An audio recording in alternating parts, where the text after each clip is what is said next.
Perpustakaan Dinas Perpustakaan dan Kearsipan Kota Blitar mempersembahkan Jedar.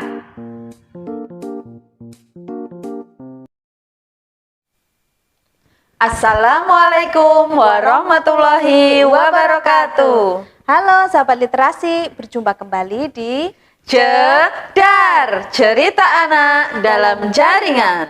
Bagaimana kabarnya? Sehat kan? Alhamdulillah. Jedar di tahun 2021 ini mengambil tema kepahlawanan dan tokoh yang ada di Indonesia.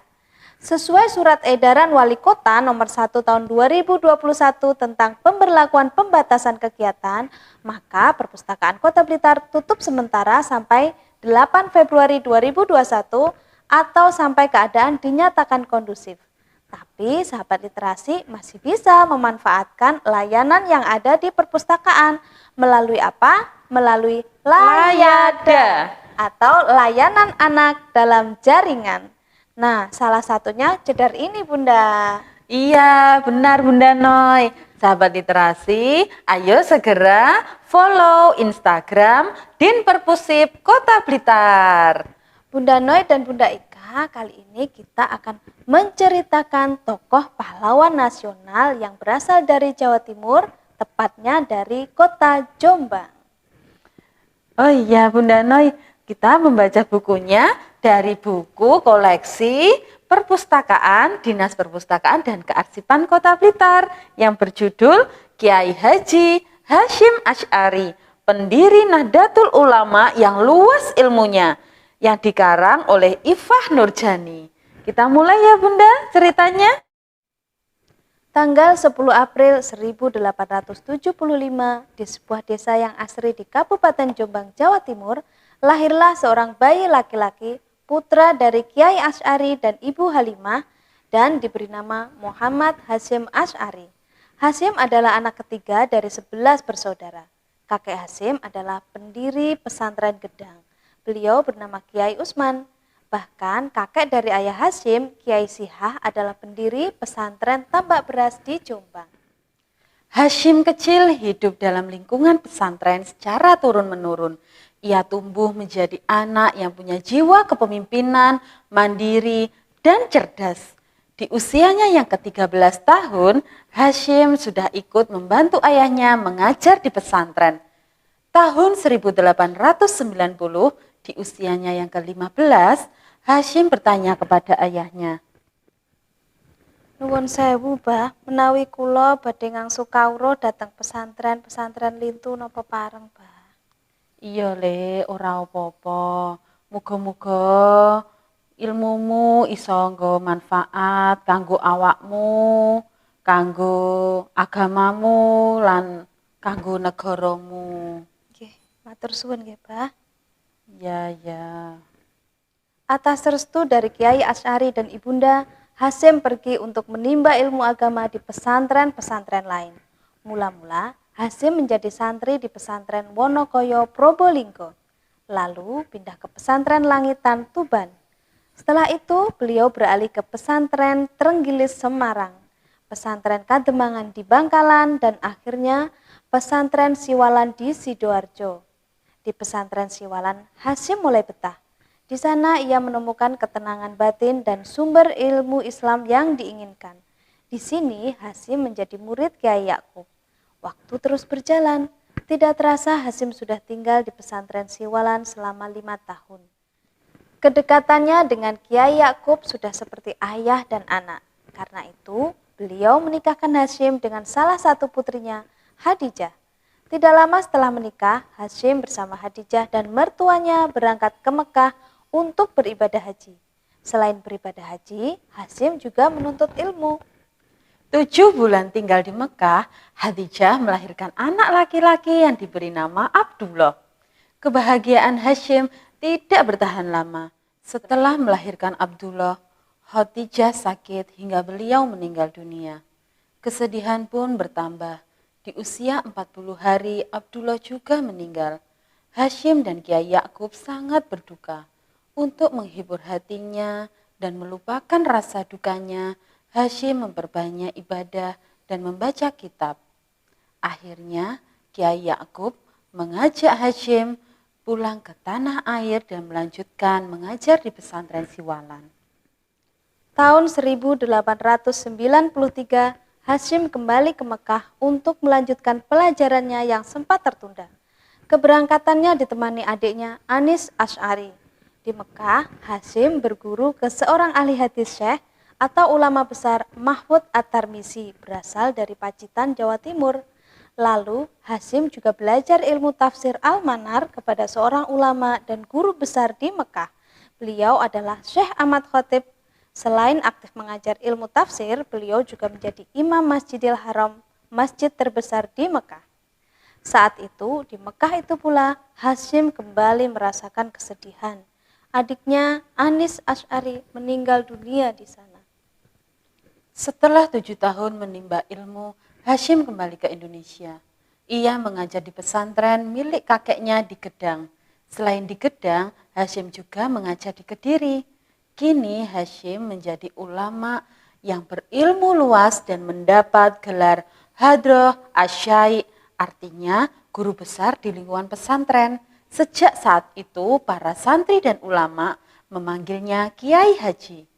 Kiai Haji Hasyim memutuskan untuk membangun pesantren di daerah Tebu Ireng, Jombang, Jawa Timur, dibantu kakak iparnya, Kiai Alwi.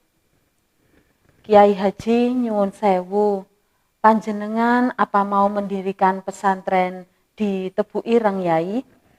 Iya, maksudnya juga begitu, mau mendirikan pesantren di situ. Begini, Yai, di daerah Tebu Ireng menika sangat rawan, Yai. Banyak orang suka berjudi, mabuk-mabukan, dan merampok. Gini Kang Mas, justru kalau kita berdakwah itu kan memang harus di tempat orang yang berperilaku tidak sesuai dengan ajaran agama. Dakwah ini diperlukan untuk memperbaiki perilaku mereka. Oh, nggih. Mekaten nggih, Yai. Kalau begitu saya siap membantu, Yai, mengke. Terima kasih. Penduduk Tebu Ireng merasa terganggu dengan kedatangan Kiai Haji Hasyim Asy'ari. Mereka membuat onar dan memberi peringatan kepada para santri untuk tidak mendirikan pesantren. Agar bisa membela diri, Kiai Hasyim dan para santri belajar ilmu silat. Karena kegigihan beliau, perilaku tidak baik di desa Tebu Ireng menghilang dan melalui pesantren Tebu Ireng, Kiai Haji Hasyim Asy'ari banyak melakukan kegiatan sosial. Selain menjadi pemimpin pesantren, beliau juga dijadikan pemimpin masyarakat. Awalnya pesantren Tebu Ireng hanyalah sebuah pondok yang dibangun dari bambu. Bagian depan dijadikan tempat mengajar dan sholat berjamaah, sedangkan bagian belakang dijadikan tempat tinggal.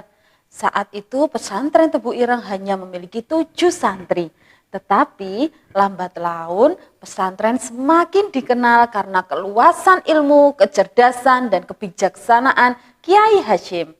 Hingga santrinya mencapai ribuan, bahkan calon santri tidak hanya dari Pulau Jawa, tetapi dari seluruh pelosok negeri. Kiai Hasyim membaktikan hidupnya di pesantren. Beliau mendidik dan membina sendiri santri-santrinya dengan sangat disiplin. Beliau terbiasa mengajar dari fajar sampai larut malam. Bahkan bulan Ramadan kegiatannya semakin padat. Selain mengajar, beliau juga seorang petani dan pedagang yang sukses. Tanahnya puluhan hektar. Terkadang beliau pergi ke Surabaya untuk berdagang kuda, besi, dan menjual hasil pertaniannya. Dari bertani dan berdagang, beliau menghidupi keluarga dan pesantren. Setelah 2 tahun membangun pesantren Tebu Ireng, Kiai Hasyim menikah dengan Nyai Nafikoh, putri Kiai Ilyas, pengasuh pesantren Sewulan Madiun. Beliau dikaruniai 10 orang anak. Pada akhir tahun 1920-an, Nyai Nafikoh wafat. Akhir tahun 1930, Kiai Hasyim menikah dengan Nyai Masruroh, putri Kiai Hasan, pengasuh pesantren Kapurejo, Kediri. Beliau dikaruniai 4 orang anak. Selain aktif mengajar, Kiai Hasyim juga aktif dalam organisasi bersama Kiai Wahab Hasbullah dan Kiai Khalil. Pada tanggal 31 Januari 1926, Kiai Hasyim mendirikan Nahdlatul Ulama yang bermakna kebangkitan para ulama. Beliau menjadikan pemimpin utama dan menjabat ketua umum pada tahun 1926 hingga 1947. Organisasi NU mengajak seluruh ulama bersatu untuk melawan penjajah. Nahdlatul Ulama menjadi organisasi yang kuat di Indonesia. Bunda, mengapa organisasi NU menjadi kuat? Karena pada masa itu Jawa Timur terkenal sebagai pusat pendidikan pesantren dan para santrinya berasal dari seluruh wilayah Indonesia. Kemudian mereka mengenalkan NU kepada para ulama besar dan pemilik pesantren. Selain itu Bunda, Kiai Haji Hasyim dan ulama pendiri lainnya adalah kiai yang jujur dan dapat dipercaya. Karena itu, NU cepat menyebar ke seluruh wilayah Indonesia. Kiai Haji Hasyim Asy'ari juga terpilih sebagai Ketua Majelis Islam A'la Indonesia atau MIAI dan Ketua Partai Masyumi, sebuah partai politik Islam terbesar di Indonesia pada saat itu. Kiai Hasyim juga aktif melawan penjajahan Belanda. Beliau meminta umat Islam untuk tidak menumpang kapal Belanda saat akan melaksanakan ibadah haji, serta tidak dibolehkan memberikan atau menerima bantuan dari Belanda. Karena pengaruhnya yang kuat, Kiai Hasyim menjadi perhatian serius penjajah Belanda. Tahun 1913, penjajah Belanda membuat siasat untuk menangkap Kiai Hasyim dengan cara mengirim pencuri ke Tebu Ireng. Pencuri itu tertangkap dan dihakimi santri pesantren hingga meninggal di tempat. Belanda menjadikan peristiwa itu sebagai alasan untuk menangkap Kiai Hasyim dan dimasukkan penjara Belanda dengan tuduhan membunuh. Namun berkat kecerdasannya beliau bisa membantah. Karena memang tidak ada bukti, akhirnya beliau pun bebas. Tahun 1937, Belanda mencoba cara lain dengan mengirim pegawai tinggi Belanda untuk menyampaikan tanda kehormatan berupa sebuah bintang emas kepada Kiai Hasyim. Namun, beliau menolak pemberian itu dengan tegas. Setelah gagal dengan berbagai cara, Belanda mengirimkan beberapa kompi pasukan untuk menghancurkan pesantren Tebu Ireng. Serangan itu mengakibatkan hampir seluruh bangunan pesantren hancur dan kitab-kitab juga dihancurkan serta dibakar. Perlakuan buruk Belanda ini terjadi tidak hanya sekali tetapi berkali-kali. Tujuannya membuat para santri ketakutan sehingga mereka menghentikan penentangan terhadap Belanda. Tetapi beliau adalah ulama yang memiliki pendirian teguh dan pantang menyerah. Pada Maret 1942, pemerintah Hindia Belanda menyerah kepada Jepang, sehingga penjajahan Indonesia berpindah ke tangan Jepang. Kiai Hasyim menolak memasang bendera Jepang di pesantrennya. Beliau juga menolak melakukan sikere. Bunda, apa itu sikere? Sikere adalah kewajiban berbaris dan membungkukkan badan ke arah Tokyo setiap pukul 7 pagi. Hal itu dilakukan sebagai simbol penghormatan kepada Kaisar Hirohito dan ketaatan kepada Dewa Matahari. Jadi selama penjajahan Jepang, rakyat wajib membungkukkan badan setiap kali berpapasan dengan tentara Jepang. Kiai Hasyim menolak sebab hanya Allah yang wajib disembah, bukan manusia. Karena sikap beliau, Kiai Hasyim yang saat itu berusia 70 tahun ditangkap oleh Jepang dan menahannya secara berpindah-pindah, mulai dari penjara di Jombang, Mojokerto, dan Bubutan, Surabaya. Selama 4 bulan terkurung, akhirnya dengan terpaksa Jepang melepaskan Kiai Hasyim karena protes dari Wahid Hasyim dibantu para ulama dan santri. 2 tahun kemudian, Jepang meminta Kiai Hasyim menjabat kepala kantor urusan agama wilayah Jawa dan Madura dengan harapan beliau akan tunduk dan patuh. Kiai Haji Hasyim Asy'ari menerima jabatan itu dan diserahkan kepada putra tertuanya Wahid Hasyim. Sementara Beliau kembali ke pesantren dan tetap menyusun rencana pergerakan yang akan mengacaukan Jepang. Tanggal 17 Agustus 1945, Indonesia menyatakan kemerdekaannya. Semua santri Tebu Ireng bersujud syukur. Namun, kegembiraan itu tidak bertahan lama. Belanda datang kembali dibantu pasukan Inggris. Belanda ingin menguasai kembali Indonesia. Mereka menganggap Indonesia belum merdeka. Belanda menyerang Surabaya. Kiai Haji Hasyim Asy'ari tidak tinggal diam. Bersama para ulama, beliau mencetuskan resolusi jihad pada tanggal 22 Oktober 1945. Dengan adanya resolusi jihad ini, membakar semangat rakyat untuk bangkit melawan Belanda, mempertahankan kemerdekaan. Sebelum pertempuran terjadi, Bung Tomo dan Jenderal Sudirman meminta Kiai Haji Hasyim Asy'ari untuk mengungsi. Tapi beliau menolak dan memilih ikut berjuang. Atas izin Kiai Haji Hasyim Asy'ari, Bung Tomo maju memberikan pidato untuk membakar semangat jihad dan perjuangan arek-arek Surabaya. Pidato tersebut disiarkan di Radio Republik Indonesia sehingga rakyat Indonesia bisa mendengarnya. Akhirnya terjadilah pertempuran 10 November 1945.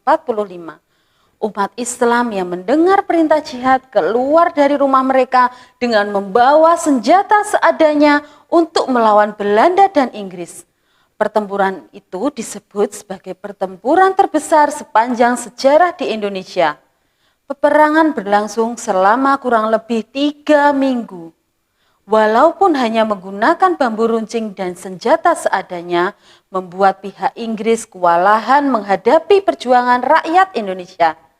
Sahabat literasi, tanggal 10 November diperingati sebagai hari apa? Hayo, ada yang masih ingat?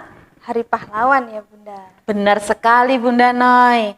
Suatu malam di bulan Ramadan, Kiai Haji Hasyim Asy'ari baru selesai mengimami sholat tarawih dan memimpin pengajian ibu-ibu. Kemudian Kiai Gufron datang. Kiai. Ada apa Kiai Gufron? Tenang. Itu Kiai, pertempuran di Singosari Malang Kiai. Kenapa dengan pertempuran di Singosari? Pejuang kewalahan Kiai melawan dan banyak rakyat yang meninggal. Masya Allah. Kiai Haji Hasyim Asy'ari kaget akan berita pertempuran yang menyebabkan rakyat meninggal dan kondisi beliau yang sudah sepuh. Tak lama Kiai Haji Hasyim Asy'ari tidak sadarkan diri. Dari hasil pemeriksaan diketahui bahwa Kiai Haji Hasyim Asy'ari terkena pendarahan otak. Walaupun dokter telah berusaha mengurangi bahaya penyakitnya, namun Yang Maha Kuasa berkehendak lain. Kiai Haji Hasyim Asy'ari wafat pukul 3 pagi tanggal 25 Juli 1947, tepatnya 7 Ramadan 1366 Hijriah. Kemudian beliau dimakamkan di Tebu Ireng. Kepergian beliau diiringi rasa duka yang sangat mendalam dari hampir seluruh masyarakat. Umat Islam telah kehilangan seorang pemimpin besar. Berdasarkan keputusan Presiden, Kiai Haji Hasyim Asy'ari diakui sebagai seorang pahlawan kemerdekaan nasional. Hal ini bukti bahwa beliau bukan hanya saja tokoh agama, melainkan juga tokoh nasional. Banyak karya yang dihasilkan oleh ulama karismatik ini, dan banyak diantaranya yang berbahasa Arab. Kitab-kitab tersebut merupakan peninggalan untuk para santrinya dan orang-orang yang senang dengan pemikirannya. Ada sekitar 20 kitab yang telah ditulis Kiai Haji Hasyim Asy'ari. Tapi entah mengapa saat ini jejak kitab-kitab tersebut menghilang, hanya ada beberapa kitab yang masih diketahui keberadaannya. Sahabat literasi, luar biasa ya kisah Kiai Haji Hasyim Asy'ari. Bunda Noy, hikmah apa yang bisa diambil sahabat literasi dari sikap-sikap Kiai Haji Hasyim Asy'ari? Iya Bunda Ika. Hikmah yang bisa kita ambil dari kisah Kiai Haji Hasyim Asy'ari, contohnya jiwa patriotisme beliau yang tinggi, kemudian cinta tanah air, rela berkorban untuk bangsa dan negara. Dan kalau beliau dikenal sebagai orang yang luas ilmunya. Bisa kita lihat tadi di cerita beliau melarikan kesedihannya ketika ditinggal oleh istrinya dengan menuntut ilmu, membaca kitab-kitab seperti itu. Semoga itu bisa dicontoh untuk kita semua juga sahabat literasi. Iya, betul sekali Bunda Noi. Sahabat literasi, semoga kisah Kiai Haji Hasyim Asy'ari bisa menginspirasi kita semua. Dan jangan lupa terus membaca, karena dengan membaca bisa membuka jendela dunia. Salah satunya kita bisa mengenal pahlawan yang berjuang untuk kemerdekaan Indonesia. Dan kita bisa meneladani sikap dan jiwa nasionalismenya untuk Indonesia tercinta. Nah, sahabat literasi, sekian dulu ya. Tetap stay at home dan jika terpaksa keluar rumah, patuhi protokol kesehatan dengan menerapkan 3M. Memakai masker, menjaga jarak, dan mencuci tangan. Sampai jumpa di Cedar berikutnya. Salam literasi. Wassalamualaikum warahmatullahi wabarakatuh.